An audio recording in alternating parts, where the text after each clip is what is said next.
small dish antennas dot the landscape with such frequency that it's hard to remember that DTH or direct-to-home satellite television has been available in India for just about 10 years. This is a typical example of a new technology business that relies on direct contact with customers to survive and succeed.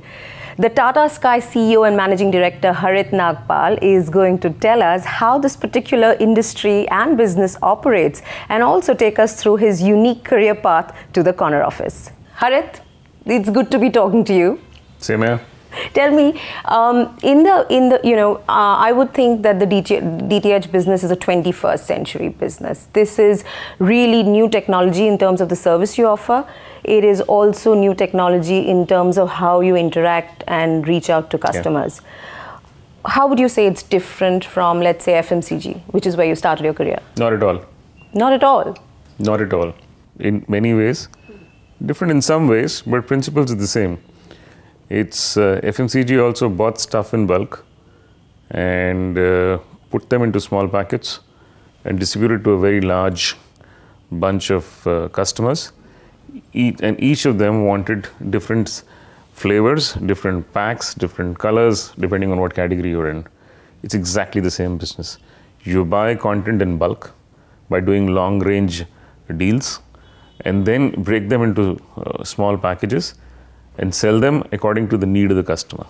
The difference between the 20th century business that you were referring to, which was analog cable before this, and the 21st century business that is DTH today, essentially is that in analog you just had one stream of content flowing. The customer did not have a choice to discard some, add whatever, or interact with the stream.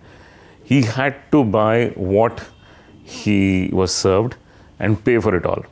Here I can create packages which are... so the customer has more control. Customer has great control, which is exactly what happened in FMCG. If he wanted a 20-gram pack versus a 100-gram pack, he wanted it in a strawberry flavor versus a raspberry flavor. He wanted to pay for it in smaller lots versus large lots or whatever. He could choose that. And that's exactly what the customer can do here. But the principle is the same. You're buying in bulk and you're distributing in retail in smaller packs. The big difference, though, is that FMCG was a linear business. First you bought the raw materials, then somebody bought the packaging materials, somebody produced it, shipped it to the warehouse, and then it was distributed to distributors who sent it to the retailers. They were linear. Yeah. Here, everything happens simultaneously. And when the customer is using the product, unlike the FMCG where when the customer was bathing, everybody from the materials manager to production manager to sales manager, marketing manager could be sleeping at home. Yeah. Here, when the customer is consuming, all these guys need to be sitting in the kitchen real time. That's the only difference. Otherwise, the principle is the same. The delivery mechanism is virtual and it's real time. But would you say, you were at Vodafone before you took similar. Would you say it's the same at Vodafone is quite similar to this. Business? So anything that's virtually delivered in real time is kind of similar. So the basic principles are closer to a telecom business here than to a packaged goods business. But the core is the same. And anybody trying to treat this as a technology business and not as a consumer goods business, in fact, I would say if that was fast-moving consumer goods, these are faster-moving consumer goods. So that's how they are. What are the kind of skill sets that you would look for? What are the kind of skill sets that you would need to people your line functions with? What are the qualifications that you need? See, skills are unimportant in any business. We lay too much emphasis on skills very often. I think the bigger piece that one needs to look for is attitude. And if you've got the right attitude, then you can fit across any industry. Because the skills that you are displaying today or practicing today is not something you were born with. And you also, most of us have traversed through various kinds of industries. So we couldn't have been born with one set of skills or been trained in one set of skills or experienced one set of skills. I think it's our attitude which has sailed us through various places. And the first big thing that we need to remember is how to be customer centric, be able to figure out what the customer wants and tailor your processes to suit that. That's one big piece that one needs to remember. Second, especially if you're working in a country like India, be conscious of two things. Opportunities are far bigger than what you've exploited so far. There is a huge mass of people who are not using you compared to who are using you. Take any industry. Any industry, you can see that. So you can't be saying this is stopping me. You got to be constantly changing your mind from this is what I can do. So stop looking at hurdles, start looking at opportunities. If you're spending 90% of your time looking at opportunities instead of 90% of the time on what's stopping you, you'll make a success of it in any business. So I take that attitude and that kind of an outlook and trait comes in very handy and is a good habit to have if you want to make a career as a professional. Having said that, I would need some skills to come to you and say, hey Harit, I want to work in the DTH business. What are the opportunities here? Will engineers have opportunities? Will customer relationship executives have opportunities? Hardcore, when it comes down to the crunch, jobs, where are the jobs? In every field. So like in FMCG, you employ salespeople, you employ production people, you employ purchase people, you employ marketing people, you employ IT guys, we employ all sorts of people. So right from the beginning of buying the content from the producers of the content, you need purchase specialists, you need finance guys, you need human resource people because it's a large organization, you need sales people, you need field support, field repair people, installation people, you need technologists who understand satellite technology and understand how to beam up and beam down the signal. So there is not one skill that we are employing here. There are various skills that we are employing in this business.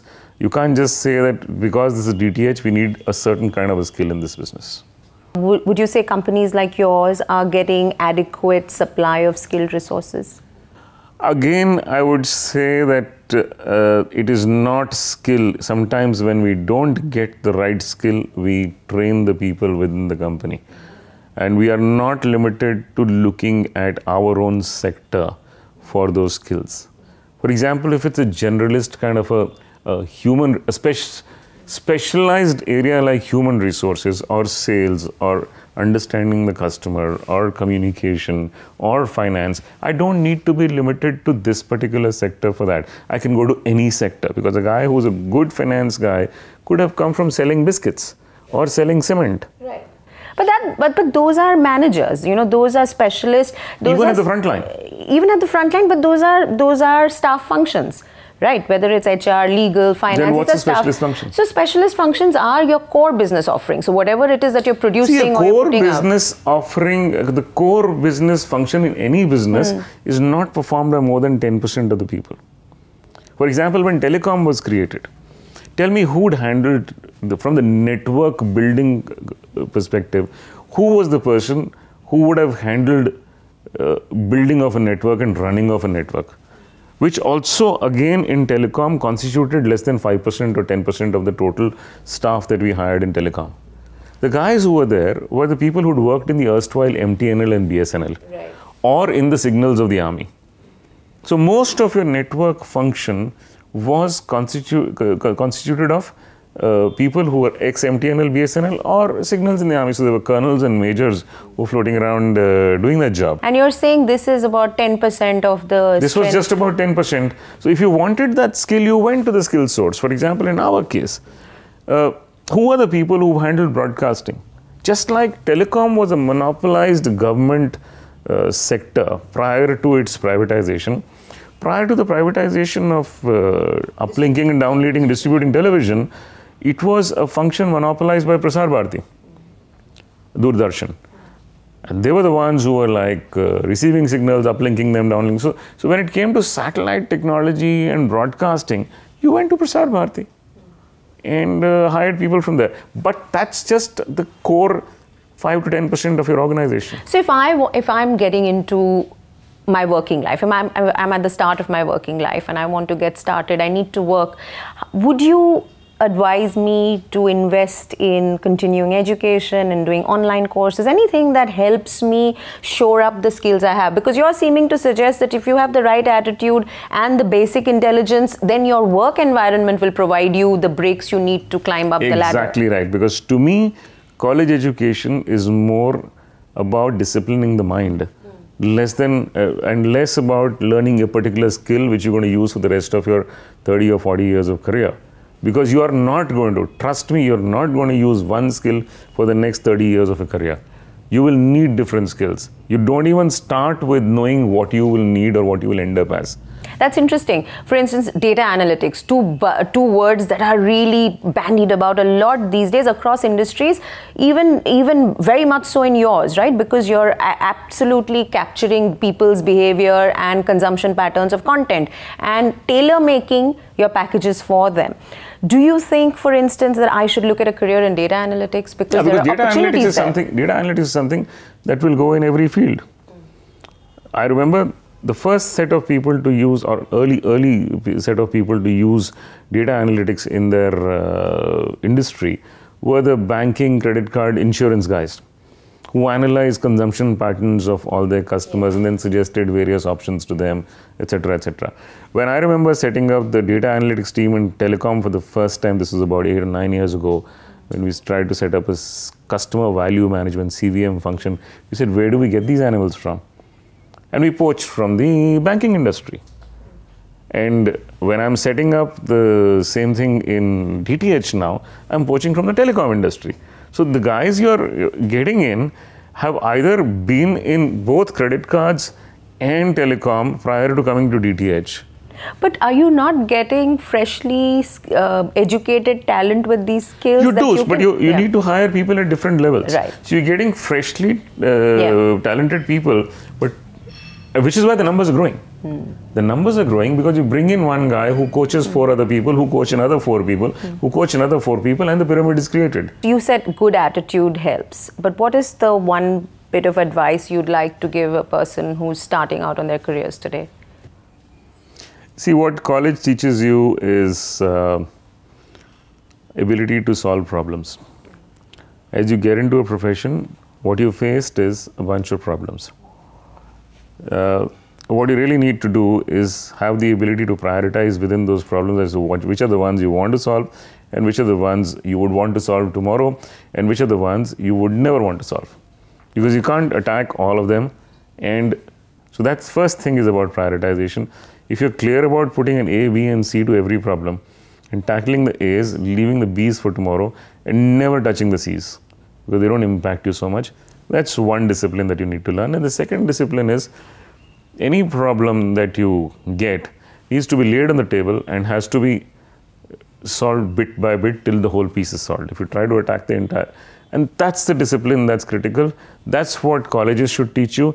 That's the attitude that you need to come into the industry with and progress within the industry. If you're saying that learning mathematics or learning geography or learning naval architecture is going to solve my problems in the industry, it doesn't. It's the discipline of learning to solve those problems which actually makes a success of you in the industry. So you studied to be an engineer. Yeah. And then you did an MBA from FMS Delhi, if I'm not mistaken. And here you are in the corner office. I've sold cosmetics. I've sold cooking oil. I've sold colas. Yeah. I've sold clothes. I've sold communication. And I'm now selling content. So all C's. All C's, right? Somehow, strangely. But very different C's. What would you highlight as the milestones in this career? There's a pattern. And there's a pattern to each of these things. Each of these 6 industries that I mentioned just now were in a very, very nascent stage, either on the product cycle or on the distribution, whichever way you look at it. There was a huge opportunity. And the past had been like kind of just a little bit of a start and not too much of a penetration in the industry. So my first 2 odd years went into these businesses in trying to understand and put together the principles, and the next 3 or 4 years that I spent was to proliferate the business. And once the business was on its rails, I got bored. I just got bored, because if it's business as usual, and if it's like, you know, come to work in the morning, everything is well oiled, well greased, everybody's going about doing his job, and it's incremental, then it doesn't interest you. So when you were a student, let's say in FMS, did you have any sense of what kind of career path you would take? None or whatsoever. What goal you would have? None whatsoever. And if anybody is saying that I want to be this, or I wanted to be this, what I am today, is lying through his teeth. Because as students, we just don't know which part of this big bad world you're going to end up in. But you can have an aspiration or an ambition. You can always have an aspiration. What was yours? And how far Nothing. from there have you Seriously, I mean, when I was arrived? growing up, I wanted to be a doctor. So, I mean, this is how close I am to it. So, you know, and then when it came to it, getting admission into a medical college, I did not appear from engineering. I was appearing for medical colleges, and by the time the admissions to a medical college happened, I realized, oh, this is going to take too long. So I started struggling for engineering colleges. And then only 2 places were left, and IITs had gone behind. So I picked up the one that was available. I finished my engineering, and I picked up a engineering related job in a factory, and then realized within 2 months that I'm going to end up in a factory for the rest of my life, because I can't just get out of this factory from being a shift engineer to a general manager of the plant, and that's my end. So I said, hey, I need to change whatever it is. So I thought of an MBA. And when you were inside the MBA, the most glamorous thing and also interesting thing seemed sales and marketing. Some people were doing software and personnel and all those kinds of things to end up into some of these software and computer industries 30 years ago. Didn't interest me. Marketing interested me. So I took on a marketing courses and never did a marketing job for the first 10 years of my career. I was a sales and operations person for the first 10 years. Accidentally got into marketing.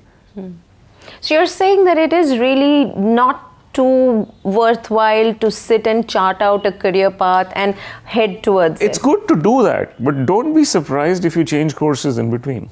It's good to have it's always good to set out where we're going, but if you find something more interesting along the way, there's no harm taking a detour if it's interesting. Okay. Harit, what has kept you inspired? If I were to say, share what your source of inspiration is? Change. Ability to impact in a changing environment.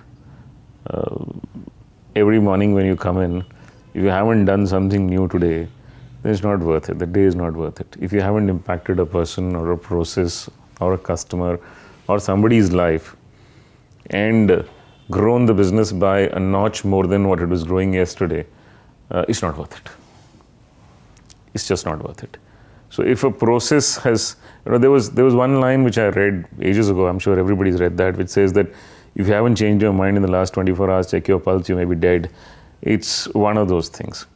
So if you haven't changed the organization structure, I used to say a few years ago that if a part of the organization structure has not been changed in the last 6 months, then it's not functioning. People said that's too early. I said, no, it's not, especially in the kind of businesses and the opportunity that we are in. You need to change your processes literally every week, every month. Now, if you're running with the same organization structure, then obviously there is something wrong, because you're not adding new skills and you're not doing away with some of the old skills which saw you through yesterday. And because change is so important, what you set off to do is not what you end up doing at the end of. For example, I'll give you an example. You have these IT managers today. All of them have been around since I was around in this industry. And trust me when I tell you this, there was no IT when I entered this business. We had rule sheets. We entered figures in that by hand and totaled them horizontally on a little Casio calculator, and then vertically, and if the damn thing didn't total up, we had to start doing all over again. And these guys, I don't know what they were doing, but today each one of them are my age, are IT heads. When there was no IT when these guys started, how are these guys IT heads? So they must have started as something else. And then this particular segment of the industry or this particular sector came in, and these guys skilled themselves, found interest, skilled themselves, and got into that stream. So the point I'm trying to make is, education does not end with college, and working does not start only after. So you're not only learning when you're in college, and you're not only working when you're outside the college. Yeah. You have to, there are people who are coming out of college today, they don't even know what streams will be in existence 30 years from now.